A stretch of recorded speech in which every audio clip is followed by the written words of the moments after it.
Bonjour à tous, alors aujourd'hui j'ai le plaisir de vous parler du témoignage de Elena. Alors Elena, c'est une jeune de 33 ans qui a acheté son premier bien à 30 ans et c'est l'immeuble qui est juste derrière moi, un immeuble de 5 appartements. Ce que je vous propose, c'est de découvrir ensemble son histoire. Venez.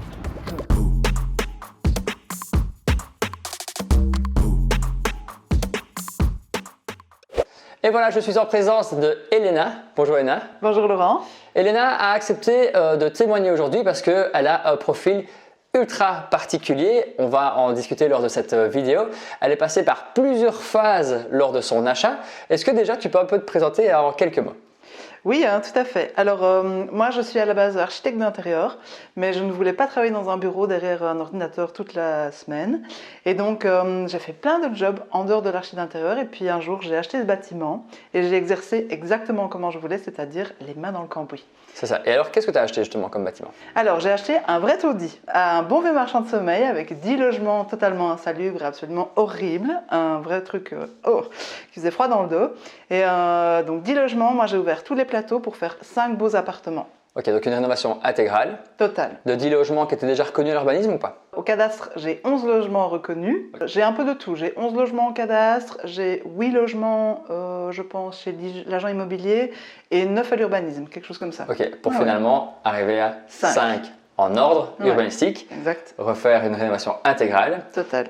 Le projet de base n'était absolument pas d'investir dans l'Airbnb. C'était quoi l'idée de base? Alors, moi, c'était simplement avoir 4 locataires classiques où les gens viennent avec leurs meubles et je leur mets juste des appartements de qualité avec les cuisines et les salles de bain. C'est ça. Donc, l'idée de base, c'était d'acheter l'immeuble pour toi faire ta résidence principale et alors utiliser les 4 autres appartements pour faire une location pour que ça s'autofinance. Oui, ou ça. pour déjà me gagner un loyer dessus? Ah non, je voulais quand même du cash flow. Je voulais pas faire tout ça pour rien. Ouais. Donc gagner du cash flow, donc habiter gratuitement chez soi, faire du cash flow. Et finalement, l'aventure s'est pas passée aussi bien que ça. Absolument pas. Voilà. Et donc justement, à travers cette vidéo, j'aimerais qu'Elena nous explique quelles sont un petit peu les péripéties qu'elle a pu avoir dans son projet. Est-ce qu'on peut en même temps découvrir un petit peu l'appartement pendant que tu nous expliques tout ça? Avec grand plaisir. Allez, c'est parti. Donc ici, on est déjà dans son appartement. Si vous voyez derrière nous, donc là, il y a son salon, sa salle à manger. Et ici, on est dans la cuisine. Et alors, on va voir le reste de l'immeuble parce que vous allez vous rendre compte que, entre-temps, il y a eu des travaux. Pas mal de petites astuces que tu vas peut-être pouvoir nous partager aujourd'hui. Et que l'idée de base, avec certains entrepreneurs et certains inconvénients, a dû être modifiée. Mais ce que je vous propose, c'est qu'on se trouve directement dans une autre pièce.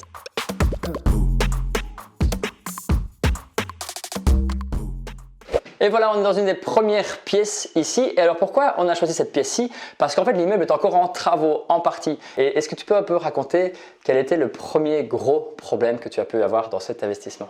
Oui, alors je commence mes travaux en juin 2019. Ouais. J'ai plein d'énergie, ça se passe super bien. Premier cours de métier, le chauffagiste, on l'adore. Un des plus gros postes dans un bâtiment, dans une rénovation. Chauffage et sanitaire, on parle de 40 000 € de travaux, chauffage et sanitaire, une belle piqûre. On commence à bosser, tout se passe super bien, le gars est en temps et en heure, ça avance bien, etc. Congé du bâtiment, donc moi j'ai payé plein d'acomptes, on est en relation de confiance, tout se passe bien, etc. Et pendant les congés du bâtiment, en fait, en amont, il a fait une erreur qui m'a valu un dégât des eaux monumental. Donc ma cage d'escalier, c'était Jumanji. Franchement, il y avait de l'eau partout. C'était horrible, vraiment. Pendant tout le week-end, il a continué à dracher. Enfin, je ne dormais pas, c'était la catastrophe. Le lundi, j'appelle le gars, je dis « Qu'est-ce qui s'est passé?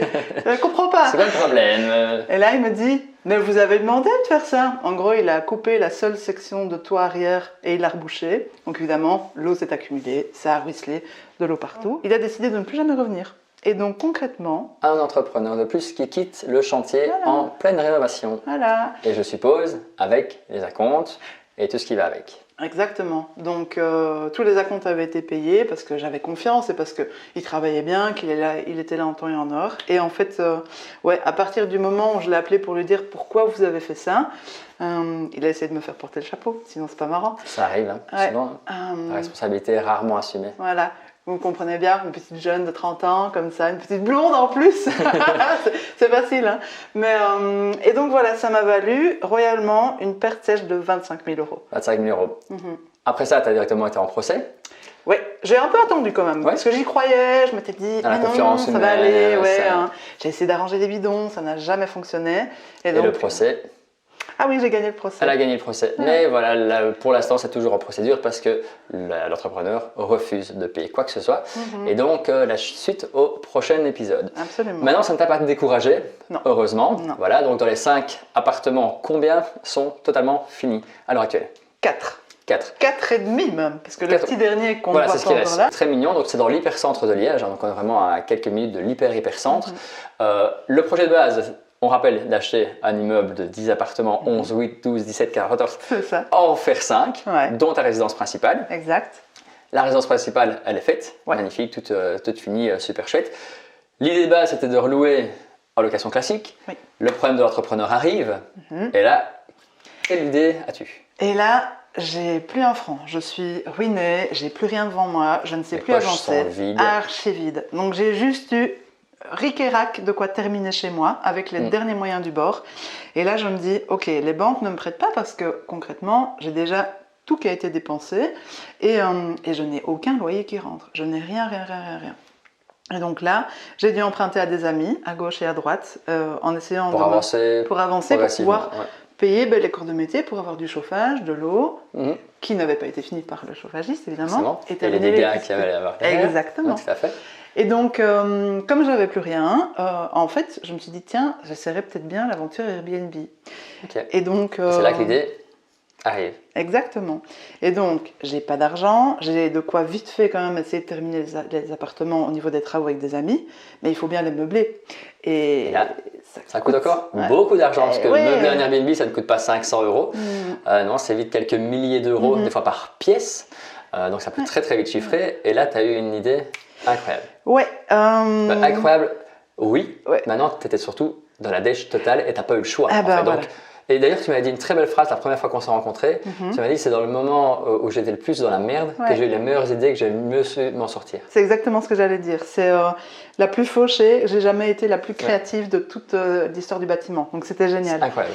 Et donc concrètement, qu'est-ce que j'ai fait? Et donc par trimestre, il y a ce qu'on appelle les encombrants. Ouais. Et donc les gens mettent sur la rue, en différents quartiers, pendant tout un mois, ce dont ils n'ont plus besoin.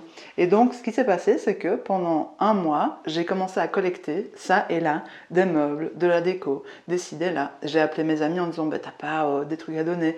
Le 5e économe qu'on a, dont on n'a pas besoin, la 4e passoire, qui doivent Ça être va vite, hein. nécessaires. On a plein de choses qu'on se touche à la maison. C'est ça. Et puis dès qu'on demande, tu n'aurais pas quelque chose que tu n'utilises pas, même des petits coussins, des choses. Ouais. Bah, souvent, ça peut très vite récupérer. Ça arrange les gens parce que tu as dû aider pas mal de gens à vider leur cave et leur grenier. Ils étaient contents. Et en plus, ce qui était génial, c'est qu'ils disaient, c'est pas quelque chose qu'on donne dont on ne sait pas ce que ça va devenir. Il y avait vraiment une deuxième vie pour les. Ici, il y a un projet réel de créer des Airbnb Ouais. très mignons. Est-ce que tu pourrais nous en montrer un d'ailleurs que tu as meublé avec ces accessoires retrouvés de seconde main? Je vais carrément vous montrer mon petit préféré. Allez, allons-y. Ouais.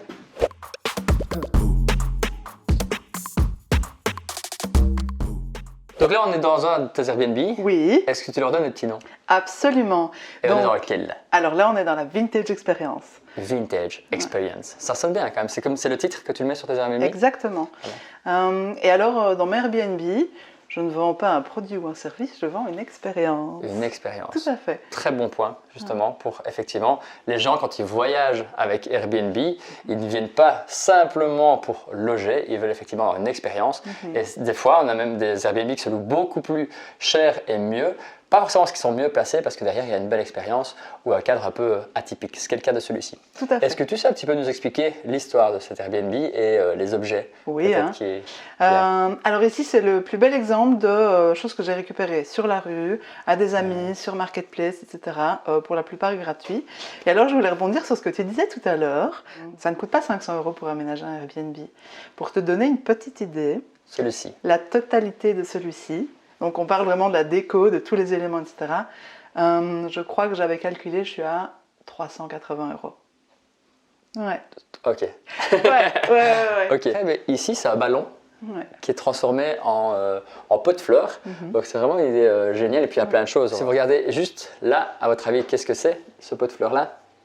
C'est un WC. Et oui, donc voilà, comme quoi hein, on s'est donné une deuxième vie aux choses et c'est pas vraiment mal. Et Pourquoi tu t'es dit, je vais faire la vintage? Est-ce que c'est par rapport à ce que tu as trouvé et que tu lui as trouvé un thème? Comment c'est venu l'idée de dire, je vais faire des chambres, enfin des appartements à thème? C'est venu au fur et à mesure, sur base de ce que je trouvais. Donc sur base des meubles que je trouvais, comme j'ai quand même normalement un bon œil en étant architecte d'intérieur, je sais qu'il y a des choses qu'il ne faut pas faire. Et il y a aussi certains petits codes que je connais où j'ai vraiment fait attention à chacune des pièces. Donc par exemple, j'allais pas mettre, j'ai un frigo orange que vous avez dû voir dans la vidéo précédente, il n'avait pas sa place ici. Donc là je suis plus... ça aurait été trop... Oui, voilà, on est plus dans du noir, des matériaux plus foncés, etc., un côté plus cosy. L'idée c'est de lui donner un côté un peu Manhattan, donc j'écoute beaucoup de hip-hop et donc il y a tous mes artistes hip-hop préférés ici derrière, dans des cadres qui viennent de la rue, mais par contre là j'ai dû imprimer des posters que j'ai fait moi-même. C'est ça.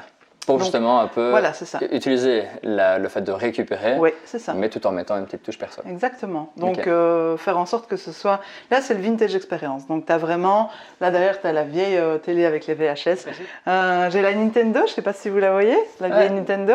Tous ne l'ont pas connue, hein, celle-là, mais oui. Et justement, donc ici, même la cuisine, tout ça c'était de la récup? Absolument tout. Tout. Comment tu as pu te faire aider? Donc, est-ce que de base tu es dans le bâtiment, donc tu es architecte d'intérieur, mais ce n'est pas forcément lié au bâtiment immédiatement. Tu as appris comment pour faire tout ça? Sur le tas. J'ai tout appris en mettant, comme je disais, les mains dans le cambouis. Donc vraiment, je ne connaissais rien. J'ai commencé mon chantier avec un marteau, un petit marteau pour les petits clous, pour juste les cadres. À quelques euros achetés dans les magasins de bricolage. Voilà. J'avais un tournevis et une vieille visseuse. Ma visseuse, vraiment, on a vraiment mal au bras après une demi-seconde de l'utiliser. C'est une enclume. 5 kilos. Voilà. Une lisseuse, j'adore carreler, j'ai appris à carreler, j'adore ça, vraiment. Donc avant tu ne savais pas le faire? Non.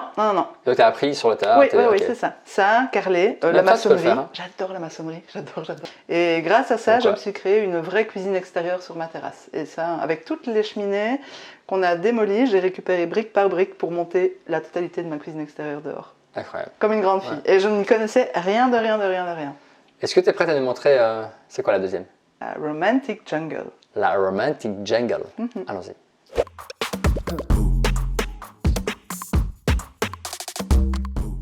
Donc là, on est dans la Romantic Jungle. Jungle. The jungle. Parce qu'il y a plein de plantes partout. Surtout, là, il y en a plein. Là, il y en a plein. Dans la chambre, il y en a plein. Dans la cuisine, il y en a plein. Il y en a plein partout. En plus, c'est romantique parce que c'est très cocooning, c'est très mignon. Et justement, là, actuellement, elle est louée, cette pièce. Donc, merci à la personne de l'Airbnb qui nous a autorisé de filmer. Comment tu as fait pour te lancer sur les plateformes et qu'est-ce qui a fait que tes appartements ont fonctionné et cartonnent de cette façon-là? Je propose une expérience, donc il y a vraiment quelque chose à vivre et c'est pas un énième appartement témoin Ikea. Avec un lit, une garde-robe et un petit bureau. Le même malme, la même étagère qu'à l'Axe, la même décoration que tout le monde connaît, etc. Je pense qu'il y a vraiment, en fait, les gens me disaient souvent, on a l'impression que c'est quelqu'un vit réellement ici. Et du coup, j'essaie de vraiment humaniser un maximum et je pense que ça fait vraiment beaucoup. Il y a vraiment de la lumière partout. C'est très lumineux, il n'y a aucune lumière qui est allumée. Même pour la vidéo ici, c'est uniquement les vitres qui nous éclairent. Et c'est pas mal. Et tu me disais justement en arrivant ici, c'est l'appartement dans lequel il y a le plus d'objets récupérés. Oui, exactement. Donc, tout ce qui est ici, tu n'as rien acheté? Non. Je crois que j'ai acheté l'ampli qui est là, parce que c'est un ampli en bois. Il est génial, il est vraiment génial. Et vraiment ici, c'est celui sur lequel il y a le plus de trucs que j'ai trouvé, où je n'ai rien acheté. Donc voilà, donc dans cet appartement, tu l'as meublé totalement. Oui. Appartement, une chambre. Oui. Combien c'est la location en moyenne d'une journée et demie, une nuit ici? Je crois qu'on est sur 75 € la nuit. 75 € pour quelque chose qui t'a coûté 0 € à meubler, sauf l'ampli qui t'a coûté 40 € je crois. Quarantaine d'euros, donc ça. Donc l'investissement global pour cet appartement, 40 €. Maintenant, est-ce que c'est facile? Pas forcément, ça t'a pris du temps, de l'énergie, le côté un peu débrouille. Il faut aussi accepter d'aller à un moment relever ses manches et dire je vais aller dans la rue. C'est réellement faire les poubelles, hein. On va pas se mentir, c'est vraiment faire les poubelles. On les encombrants, donc vous imaginez, il y a tout le monde qui tape tout dehors. Alors ils vont rarement le déposer, ils vont tout taper comme ça en bloc. Et là tu vas dire regarde, il y a un truc qui est intéressant, peut-être que ça je vais le repeindre, je vais le poncer, je vais le nettoyer. Et c'est vraiment, voilà, il faut accepter ça. Il faut fouiller, il faut mettre les mains dans le cambouis encore une fois, il faut ne pas avoir peur de ok, il est 21h30, on est jeudi, il fait 2 degrés dehors, j'ai pas du tout envie d'y aller et j'y vais. Et vraiment, il y a des pièces pour lesquelles on m'a demandé pour les racheter, tellement c'est des pièces de dingue que j'ai récupérées, et où on me dit, mais où est-ce que tu as trouvé ça? Et je suis là, ce qui pour moi est super important. Donc je me suis un peu retrouvée là par hasard par rapport à cette histoire de chauffage, etc. Mais en fait, ce que je trouve génial, c'est aussi l'impact au niveau de l'écologie. Parce que je n'ai pas dû faire produire tous ces meubles, j'ai pas dû recommencer à faire produire, j'ai pas eu des frais de transport, et surtout, il y a une revalorisation des éléments, de tout, qui je trouve est vraiment super important dans la démarche globale du bâtiment. C'est ça, donc tu as le côté écologique et le côté économique, c'est vachement plus rentable. Absolument. En location classique et location Airbnb, est-ce que tu dirais que tu loues ton immeuble 2 fois plus cher, 3 fois plus cher? 2 fois plus cher. 2 fois plus cher. Clairement. Ok. Et au niveau de la gestion, tu la gères toi-même ou tu la sous-traites? Alors là, pour le moment, je la gère moi-même. De temps en temps, donc là, je suis partie pendant 2 mois en France en octobre et en novembre. Et donc, j'ai une amie qui venait s'occuper des Airbnb pour moi. Et donc, on avait un petit arrangement entre nous. Mais sinon, je le fais moi-même. Et j'avoue que j'ai toujours aimé l'hospitalité. J'aime toujours aller dans les beaux hôtels, etc. Donc, j'aime bien aussi traduire toute mon expérience à moi au travers de mes Airbnb, de la façon dont je les accueille, de toutes ces petites touches comme ça. C'est ça, donc tu n'as pas une entrée autonome, elle peut être autonome, j'ai vu qu'il y avait des boîtiers, mais l'idée c'est vraiment d'accueillir chaque visiteur et lui expliquer un petit peu où est-ce qu'il est tombé. Quoi. Je crois qu'en fait tout le monde préfère quand on ne se croise pas. C'est vrai? Ouais, vraiment. Les gens aiment pouvoir rentrer et souvent, je ne suis pas là, mais comme j'habite au rez-de-chaussée, dès qu'il y a quelque chose, ils peuvent m'appeler. Ils peuvent t'appeler. Ouais. Le troisième appartement qu'on peut aller visiter, c'est quoi son petit nom? Oui, alors lui, c'est celui qui est loué à une amie. Okay. Donc concrètement, lui, c'est un peu le seul qui est neutre. Okay. Mais je l'ai aidé un peu à décorer et du coup, il est aussi super cool. Il a un petit nom ou pas? Et celui-là n'a pas de petit nom. On va voir l'appartement de l'amie alors. Oui.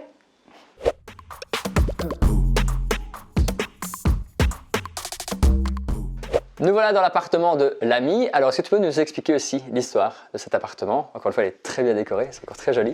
Ouais. Ici, tu devais le louer, donc quand tu as acheté le projet, en location classique.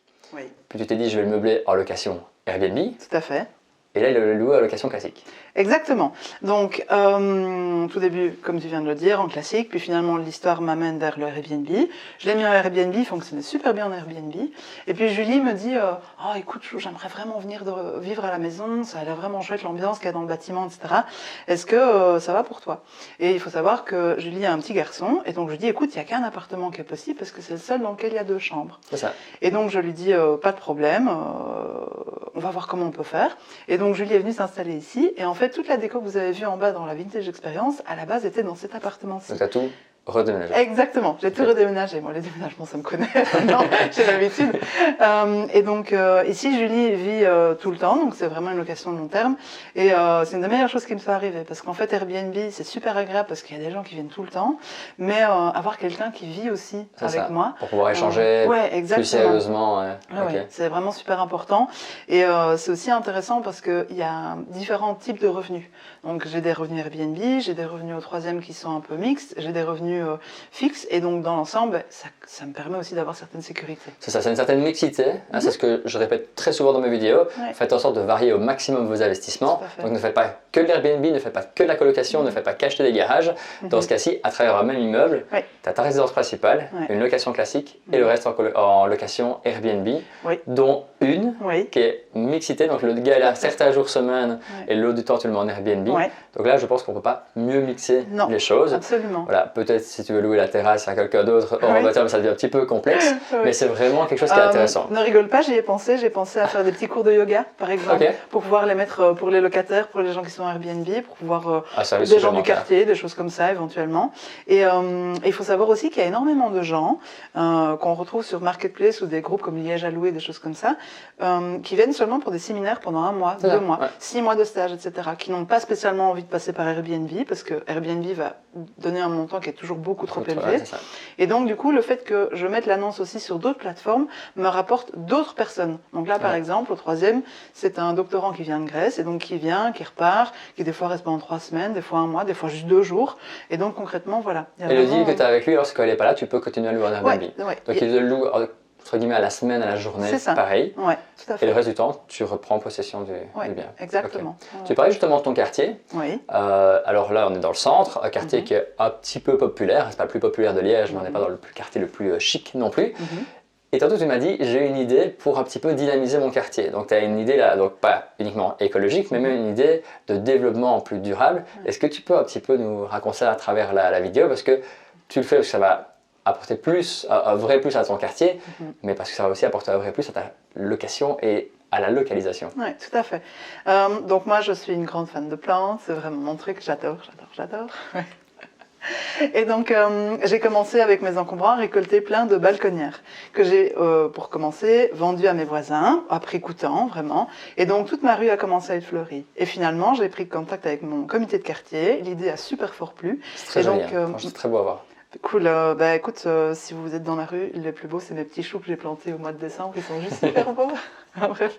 Et j'ai pris rendez-vous avec mon comité de quartier. Et donc, je continue de récolter mes bacs.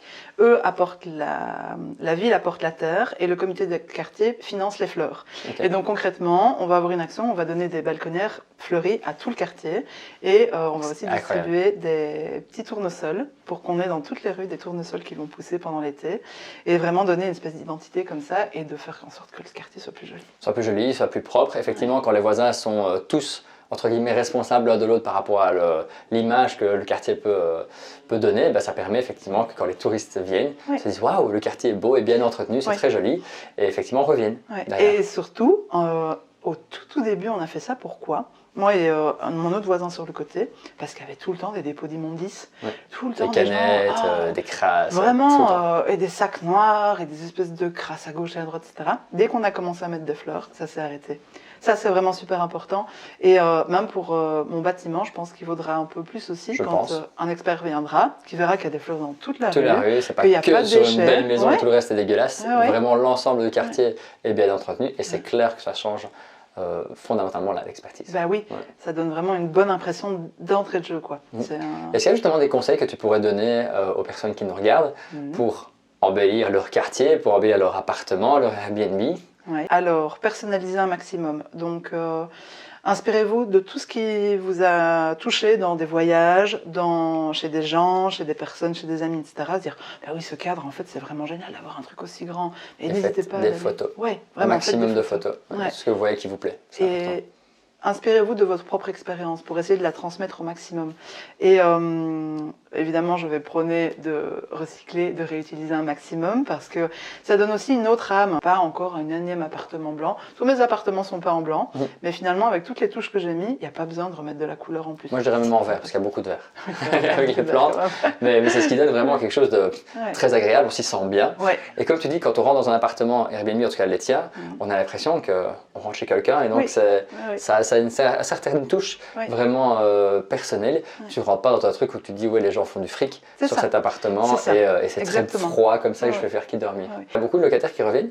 Ah oui. Comme il y a beaucoup de gens qui viennent par exemple pour des grosses entreprises qui sont en périphérie, il y a des gens qui me rappellent. Et il y a des gens qui me disent, ben voilà, on aimait vraiment bien, etc. Et aussi un petit plus qui est peut-être à souligner, moi dans mes Airbnb, j'accepte les animaux. Comme tout est en seconde main, je me dis pas, je me dis pas, oh, génial, mon canapé à 5 000 €, s'il y a une griffe, je vais m'évanouir. Mais donc du coup, j'ai plein de gens qui viennent avec des animaux et en général, ce sont ceux qui respectent le plus les hygiènes. J'ai jamais eu de problème non plus. Sur des chats ou des chiens, alors j'ai jamais eu autre chose, je n'étais pas au courant. Peut-être que le jour où on a un lion, une panthère, on changera d'avis. Mais non, des chats et des chiens, effectivement, les gens font très attention. Et puis il y a toujours cette fameuse assurance Airbnb. Si votre bien est dégradé, Airbnb vous couvre jusqu'à 1 million €. Il faut déjà aller pour que le chat griffe un peu tous les murs, tous les meubles et tout ça. Donc c'est vrai que ça peut être vraiment un plus, c'est d'accepter les animaux. Et des fois, les animaux font beaucoup moins de dégâts que les enfants. Ça c'est sûr. Et on ne peut pas interdire les enfants. Non, c'est pas. J'aimerais que tu nous montres les trouvailles que tu as fait hier. Ah oui, ça c'est bien. Donc on va voir, voilà, il est encore toujours en recherche pour meubler son dernier Airbnb et tous les autres sont loués. Et donc tu vas dire, regarde ce que j'ai trouvé hier. Et c'est vrai qu'on a l'impression d'être face à quelqu'un qui a été dans un magasin de bonbons et qui a ramené plein de bonbons, alors que tout ce que tu as trouvé hier, c'était gratuit. Absolument gratuit. Allez, montre-nous ça. Tout à fait.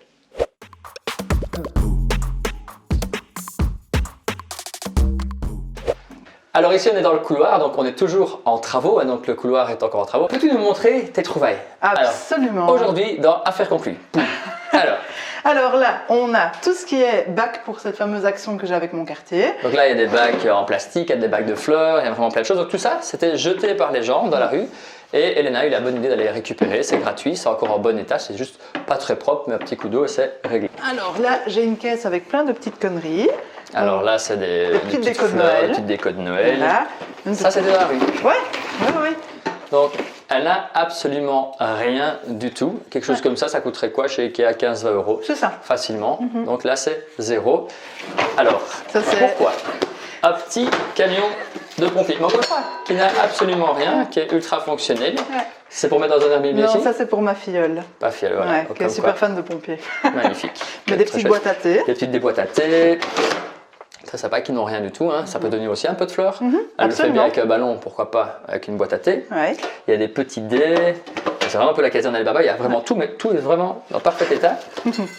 Mon prochain sapin de Noël. Ça c'est le sapin vintage pour aller dans la vintage expérience. Parce que oui, quand c'est les fêtes de Noël, je décore aussi les appartements. Ok, donc tu gardes les décorations de Noël que tu as trouvées Sur peut-être la rue. en janvier, février, Ouais, tout à fait. et tu les ressors Ouais, l'année qui ouais. suit. Et je décore aussi ma façade pour Noël. En Ok. général, et tout ça avec des choses de la rue. Les gens Alors, adorent ça en plus. c'est- Des VHS, Aladdin. Ouais. C'est un de mes films préférés quand j'étais petit. Ah, ouais. Donc voilà, donc tous les VHS, et ça c'était aussi à la rue. Ça c'était dans la rue. Voilà, donc Ah ouais. vous vous rappelez la grosse télé à l'étage, Ouais. ben, on va pouvoir mettre ça à côté, et peut-être que le jour où tu en auras plein, ça fera un mur complet. Ouais. Et ça va être magnifique. Et donc imaginez un étranger qui vient, Aladdin il connaît aussi, il va pouvoir le regarder même en français. Et surtout ça va peut-être lui rappeler sa jeunesse. T'avais quel âge quand même Aladdin? On avait entre 5 et 6 ans. Ouais, quelque chose pareil. comme ça. Ouais, donc il y a plein de petits souvenirs avec toutes ces petites cassettes.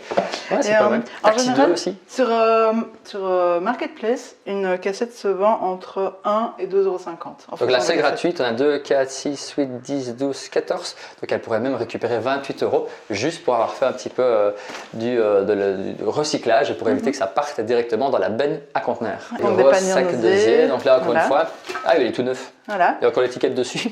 Voilà, donc un panier en osier Ouais. qui est une jardinière à fleurs, Ouais. Un super petit. un petit chariot, très sympa. Et ça, c'est pour mettre quoi? C'est pour mettre les tournesols Les tournesols, que ok. les gens vont mettre dans la rue. Et ce Ouais. sera plus beau qu'un bête en plastique. Ouais, c'est vrai, c'est vraiment pas mal. Et alors une grosse tasse. Alors ça, je sais pas trop ce que c'est. J'avoue, Ouais, c'est un truc un peu bizarre. Mais Alors, je me suis ça dit, se met au mur. voilà. Donc si vous savez ce que c'est, mettez-le en commentaire dans la vidéo. Ah mais je crois que j'ai une idée de ce que c'est. Je crois que c'est une poire de lavement mais de l'époque. de l'époque. Donc, on peut pas mettre ça. Non, mais je vais Ouais. peut-être couper ça, On peut mettre là et ça me dit un truc. refermer, Ouais. et du coup, on va remettre une plante dedans. Original. Sur une, Voilà, comme quoi les façade. belles découvertes qu'on peut avoir dans la rue. Et j'ai des quantités astronomiques de pots Donc de là, peinture il y a blanche. quasiment 20 litres de peinture blanche. Donc vous Ouais. économisez plus ou moins, ça dépend de la marque que vous achetez, entre 50 et 200 € dans un magasin. Ah oui, Et, là, en plus, ouais, c'est des fins de chantier ou quelque chose. Il y en a 2 qui sont pas ouverts en plus. Donc, oui, j'en ai 2 complets et 2 de fin de. Allez, il doit me rester quelque chose comme ça dans les pots. donc voilà, donc ouais. certaines personnes n'ont pas envie d'aller au parc à conteneurs, ont plus facile de mettre devant chez eux. Et c'est autorisé en plus, hein, les villes Ouais. ont des dates bien spécifiques. Et donc quand on connaît ça, vous trouvez toutes les informations sur Google sans aucun problème. Ou vous contactez Elena et vous ferez votre petite visite avec elle.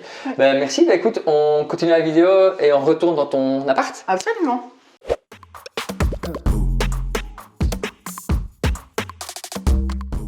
Et nous voilà déjà à la fin de cette vidéo. Merci en tout cas, Elena, d'avoir joué le jeu, d'avoir accepté de parler de ton expérience. Ici, on est dans une des pièces que tu préfères, donc on est de retour dans son appartement. Et comme vous voyez, c'est un peu disco. On est où là?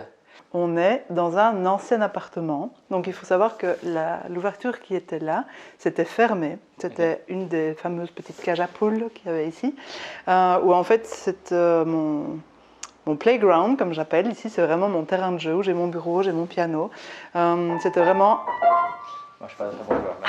C'était vraiment un des pires appartements. Ok. Vraiment, c'était minus. Il n'y avait pas du tout de lumière, etc. Et maintenant, c'est devenu vraiment l'endroit dans lequel je viens m'amuser à la maison. Ouais. Et en plus, tu reçois pas mal de gens ici. Tu as fait des brunchs à un moment. Tu fais des activités. Donc, quelque chose de nouveau que tu fais dans ton appartement. Lors de la visite, tu m'as dit beaucoup de choses. Et tu m'as dit à un moment, regarde la cuisine qui est là. C'est une cuisine que j'ai récupérée, que j'ai mis dans tous les appartements. Oui. Est-ce que tu peux un peu expliquer ça? Je l'ai mis à ma maman. Concrètement, avec sa vieille cuisine. Vraiment une vieille cuisine jaune, absolument infâme, avec un bois un peu comme mon piano, mais donc jaune, et ce bois-là, c'est vraiment de très mauvais goût. Et donc, elle est allée chez Mobalpa ou Ixina pour changer. Et donc, eux, ils reprennent les anciennes cuisines. Et puis, elle me dit, ma maman me dit, finalement, est-ce que toi, ça t'intéresserait pas de reprendre la cuisine plutôt qu'elle elle soit jetée par les gens de chez Mobalpa? Je dis bah oui, pourquoi pas. Et comme c'était une énorme cuisine équipée, Énorme. vraiment, j'ai eu la cuisine gratuitement. Alors le gratuit, il faut bien se dire qu'il y a quand même toujours quelque chose à devoir payer. Donc j'ai quand même dû payer le transport. Donc j'ai pris une camionnette pour laquelle j'ai été jusqu'à Namur pour aller chercher la cuisine.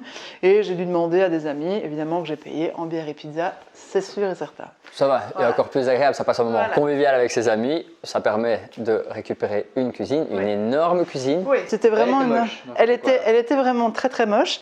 Et donc concrètement, donc avec une cuisine, cette cuisine équipée là, j'ai fait 3 appartements. Ok, tu l'as décomposé. Hein, Je l'ai décomposé élément par élément. Et en fait, j'ai remis un plaquage bois devant. Ok. Et donc, chaque cuisine a vraiment des touches particulières. Donc, il y en a, celle du premier est sur un bois clair, celle du deuxième est sur un bois plus foncé, qui matchait bien avec l'ambiance Airbnb. Et la troisième, c'est vraiment plein de petits éléments. Celle du troisième n'est pas encore totalement terminée parce qu'il y avait la pénurie du bois quand j'ai dû la faire. Et puis, ça a été loué. Et entre-temps, je l'ai laissé un peu en... Et ça se loue comme ça. Et ça se loue comme ça. Elle est fonctionnelle. Elle fonctionne. Tu dirais que tu as économisé combien de milliers d'euros en récupérant cette C'est cuisine? facile à te dire parce qu'au tout début, quand je voulais louer normalement, j'avais fait tous mes devis sur Ikea et ce genre de choses. Et par cuisine, ça me coûtait 2 500 euros. Tu as économisé plus ou moins 7 500 euros, moins les pizzas, moins les bières. Oui, c'est 500 euros, donc plus ou moins 7 000 euros d'économie. Exactement. Voilà. Tout à fait. Et le résultat est vraiment pas mal. Vous avez pu voir à travers la vidéo. Les locataires trouvent ça super chouette, très personnalisé, alors que c'est une cuisine qui est démantelée. Et pourtant, voilà, c'est ça. Est-ce qu'il y a un dernier conseil que tu pourrais donner aux gens qui veulent se lancer dans l'Airbnb ou dans la location courte durée et dire voilà, c'est bien de se lancer là-dedans, c'est pas simple, c'est de la gestion, ça te demande un peu d'argent ou un peu de la débrouille. Mais toi qui as passé par toutes ces phases, entrepreneur qui part avec l'argent et qui laisse un chantier pas possible, plus de fonds propres à un moment, avoir tous ces plans qui changent, quel conseil vraiment principal que tu pourrais donner à la communauté? Alors, sortir des sentiers battus. Et être créatif. C'est vraiment au niveau de trouver des finances, au niveau de faire rentrer de l'argent, au niveau de meubler, au niveau de trouver des solutions. C'est vraiment sortir de tout ce qu'on a l'habitude. Essayer d'en parler un maximum parce que quand j'en parlais, les gens me disaient « Ah mais moi je connais quelqu'un qui a une camionnette pas chère, quelqu'un qui a du carrelage à donner, quelqu'un... » Voilà, c'est ça. Vraiment, c'est ça.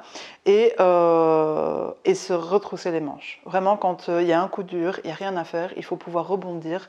Et en général, ben là, c'est à ce moment-là qu'on voit si on a les reins solides et si on y arrive ou pas. Continuer d'y croire, même si des fois on se dit oh, j'y arriverai jamais, etc. Mais finalement, je crois qu'on y arrive quand même toujours. Et comme disait Walt Disney, si tu peux le rêver, tu peux le faire. Absolument. Donc si tu ne l'as pas rêvé ici, tu ne l'aurais pas fait. Sauf que c'est ton premier projet, tu n'es pas dans le bâtiment. Non. Et plutôt que de commencer par un petit appartement, tu te dis je vais acheter un immeuble de 10 apparts, en faire 5 magnifiques. Et le projet a fonctionné. C'est un projet qui a duré plus ou moins combien de temps? Alors, si j'avais pas eu le problème du chauffagiste par rapport à l'avancée de tous mes travaux, en 10 mois, j'avais complètement fini. 10 mois, donc moins d'un an. Moins d'un an, clairement. Okay. Le problème du chauffagiste est arrivé, donc là, j'ai commencé en juin, ça va faire 3 ans, et j'ai vraiment l'intention d'avoir fini pour aller au tout début de l'été, quoi. Top. Est-ce que tu peux nous jouer un petit truc On va essayer, hein. Allez. Alors. Il m'a quand même dit avant la vidéo, ouais, ça fait longtemps que j'en ai plus fait. Et Mais en bon. plus, je suis pas super forte.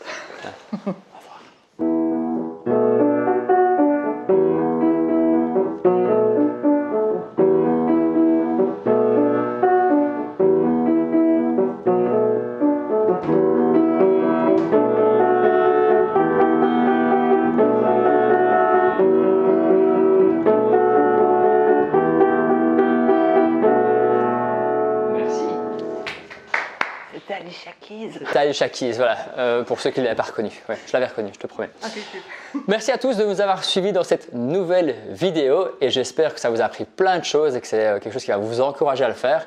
Et je vous dis à bientôt dans une nouvelle vidéo. Salut! À bientôt.